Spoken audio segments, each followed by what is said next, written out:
All right, so we're diving into Kafka today, Yeah. the Uh, Metamorphosis. You might be here because you're taking a class. Maybe you're in a book club or you just want to see what all the fuss is about with this okay. book. But either way, buckle up because we're going to explore this story that I think really kind of gets under your skin. Oh, yeah? It makes you think about what it means to be human, about family, about reality itself. And we're working with an English translation of the original novella. Right. And Kafka doesn't waste any time, let me tell you, in taking us to a weird place. Yeah, like right away Saga. in the first line, you're hit with this. Gregor Samsa wakes up, Mm, and he's a bug. He's become this horrible vermin. yeah. And it's interesting, Kafka never tells you exactly what kind of bug he is. Yeah, I always kind of pictured, like, cockroach. Yeah. But the way that he describes his body, Right. this armor-like back and this brown belly and all these, like, pitifully thin little legs waving around, Uh-huh. it makes it even more disturbing, I think, not knowing exactly what he is. Totally. It's that ambiguity that really gets you. Yeah. Like something's deeply, deeply wrong, but you can't put your finger on exactly what. Yeah, yeah. And you said cockroach, and I think that's a common image people have. But this is not like a cute cartoon bug. Right. This is Kafka making you confront something really kind of grotesque, something really ugly. Yeah, and yet Gregor's first reaction is so human, right? I Yeah. mean, he's confused. He doesn't really understand what's happening. He even tries to, let's go back to sleep, like maybe it's all a bad dream. Yeah. I mean, I don't know about you, but I've had plenty of mornings where I just want to hide from the world. Oh, yeah, absolutely. You can totally relate to that initial shock, that kind of denial. Like you just want to cling to what's familiar even when everything is changing. But for Gregor, it's not just a bad morning. It's his whole life that's been completely upended. Yeah. And as the day goes on, he realizes that he just can't ignore this anymore. He can't even get out of bed. No. And then there's his voice, right? He can only make these like painful squeaking noises. Right. Can you imagine trying to call in sick to work sounding like that? Oh, man. No wonder his family is freaking out on the other side of the door. And their reactions are so telling, don't you think? Yeah. You see his mom, she's worried, of course. But his dad is just angry, immediately suspicious. Yeah. And then there's Great, his sister, and she seems to be the only one who's even trying to figure out what's going on with him. Yeah. But then the chief clerk shows up from work, and things get a whole lot worse. What did you think when you read that scene? Well, it just felt so classically Kafkaesque, right? Oh, yeah. This chief clerk, he represents this like cold, unfeeling bureaucracy, this world that Gregor is totally cut off from now. Right. And the pressure just keeps building on Gregor, like he has to explain himself. Mm-hmm. But how do you explain something like this? And then he opens the door, and everyone sees him. This thing. Yeah. Pure horror. Yeah, you said Kafkaesque, and that's such a perfect word for it, right? Yeah. It's that feeling of being trapped in a situation Yeah. where nothing makes sense. Like logic and reason have just totally gone out the window. And that's what Kafka does. He takes an everyday fear, the fear of disappointing your boss, being late for work, Right, right. and just blows it up into this nightmare. It makes you wonder, what if you suddenly couldn't do your job anymore? Yeah. What if you couldn't meet the expectations that everyone has for you? Right. How fast would they just toss you aside? Yeah. I mean, Gregor goes from being the responsible son, the breadwinner, to this creature Oh. that everyone's afraid of and disgusted by. Exactly. And it's that change in his role in the family that really becomes so important in the story. Yeah. It's not just a physical transformation. Right. It's social. It's emotional. It forces everyone, including Gregor, to rethink how they relate to each other. Right, and his world literally shrinks down to the size of his room, Yeah. and everything becomes a struggle, even simple stuff like getting out of bed or eating. And then there's this detail about his diet changing. Like, he used to love milk, Yeah. but now it makes him sick. Right. And he starts eating, like, rotten vegetables. Yeah. It's like his body's becoming more and more alien. And this isolation that he's forced into, it's almost like a twisted mirror of his old life, you know? Yeah. Because even before, he was isolated in a way, traveling for work all the time, always under pressure. Right. But now it's like that isolation is real, it's physical. Yeah. Like Kafka is asking us what happens when the walls close in on you, both literally and figuratively. Yeah. Yeah, it's like he's literally trapped in his own body. Yeah. But even though he's this bug now, you can tell his mind, his thoughts, it's all still human. Totally. I mean, he's watching his family. He hears them talking. He worries about them. Yeah, and that's what makes it so sad, right? Yeah. He still loves them, even though they can barely stand to look at him now. Right. He remembers when he was the one taking care of them. Yeah. Now he's totally helpless, just a burden. Yeah, he's become this, like, this unwanted thing. And you really see how the family dynamic changes, you know? Oh, yeah. His sister, Greet, she starts doing more to take care of him. Yeah. But you can tell it's not something she wants to be doing.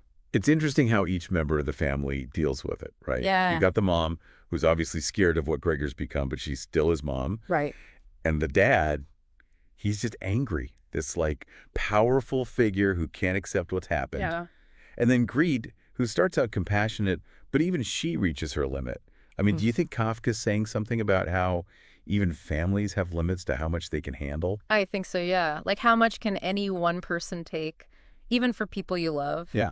And at what point does caring for someone turn into, I don't know, resentment, disgust even? Yeah. There's that scene where Gregor's mom wants to see him, but his dad and Greet try to stop her. Yeah. They're afraid of how she's going to react. It's like this really sad glimpse into just how complicated families can be. Totally. You see all these different emotions all mixed together. The mom wanting to be close to her son, the dad being afraid and in denial, and Grid just caught in the middle. And then there's the apple scene. Yeah, that scene is just rough. It's intense. His dad, I mean, he's just so frustrated and he starts throwing apples at Gregor. Yeah. One of them hits him in the back, like really hurts him. It's such a violent act. Yeah. And it's a turning point in the story. Yeah. Literally and symbolically, right? There's a lot of debate about what the apple represents. Yeah. Some people see it as this, like, temptation, a biblical reference. Others think it's more about societal pressure, you know, expectations. Right. But to me, it just feels like rejection, pure and simple. Yeah, like it's the dad's way of saying, I don't want you, you disgust me. Exactly.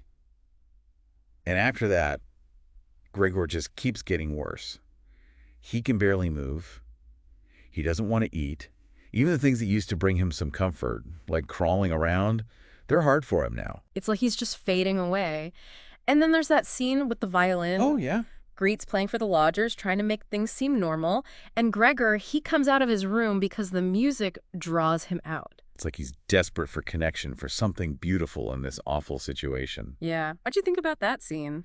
It's interesting. It's like it shows you the two sides of art, right? Yeah. How it can comfort you, but also just lay bare all these raw emotions. And for Gregor, trying to connect through music just backfires. The lodgers are terrified. His dad chases him back to his room. Any hope he had of being part of the family again, it's gone. Yeah. And then they have that talk, the final one. Oh, the one where they basically say they can't take it anymore? Yeah.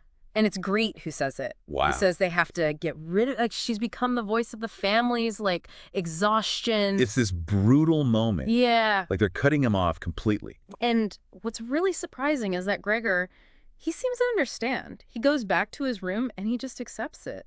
He knows he's causing them too much pain. It's sad, but there's also something kind of peaceful about it. Like he's finally free. Yeah. Even if it's only through death. And it's interesting how Kafka writes about his death, you know? Yeah. It's so matter of fact. It's like just a side note almost. Yeah. There's no big scene, no final goodbyes. Right. Gregor just dies alone in his room. And the family, their reaction, it's almost creepier than the death itself, right? Yeah, I mean, they're relieved, obviously, but there's no real sadness there. It's like they've already mourned him. Yeah. The moment he turned into a bug, he was gone to them. Right. And now they can just move on. Yeah, make plans for the future. Find a husband for Gregor. Like this whole thing with Gregor, this metamorphosis. Right. It was just this interruption that they're finally free from. But for us, reading it, it hits you hard. Oh, yeah. Kafka leaves us with so many questions, you know? Yeah. Like, what does it even mean to be human? Right. How easy is it to become isolated, even from the people you're closest to? Yeah, and how does a society that only cares about working and fitting in, what does that do to people? This really makes you think. And those questions, they feel even more relevant today, you know? Totally. I mean, look at all the pressure we're under these days.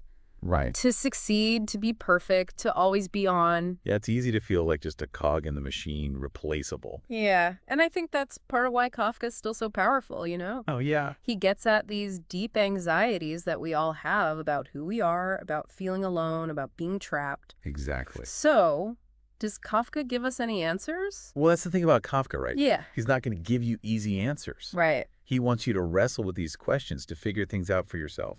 But I do think there's maybe a little bit of hope in Gregor's final moments, you know? Yeah. He's not struggling with work anymore. Right. Or his family's expectations. Or even just the burden of being human. It's a sad kind of freedom, but freedom nonetheless. Yeah. And maybe that's something we can take away from this story. To see the absurdity in our own lives. Yeah. To question the things that hold us back and try to find those moments of freedom, even in the weirdest places. Totally. And maybe if we face those uncomfortable truths, if we embrace how absurd life can be, then we can actually connect with each other in a more real way. Right. We can make a world where even change that is scary or painful can lead to something more meaningful. Something more human. Exactly. So that's our deep dive into the Metamorphosis. Yeah. What parts stuck with you? What did you find relatable? Right. What freaked you out? Yeah. And does Kafka make you think about your own life differently? Yeah. Keep thinking about those questions. Absolutely. And until next time, keep diving deep.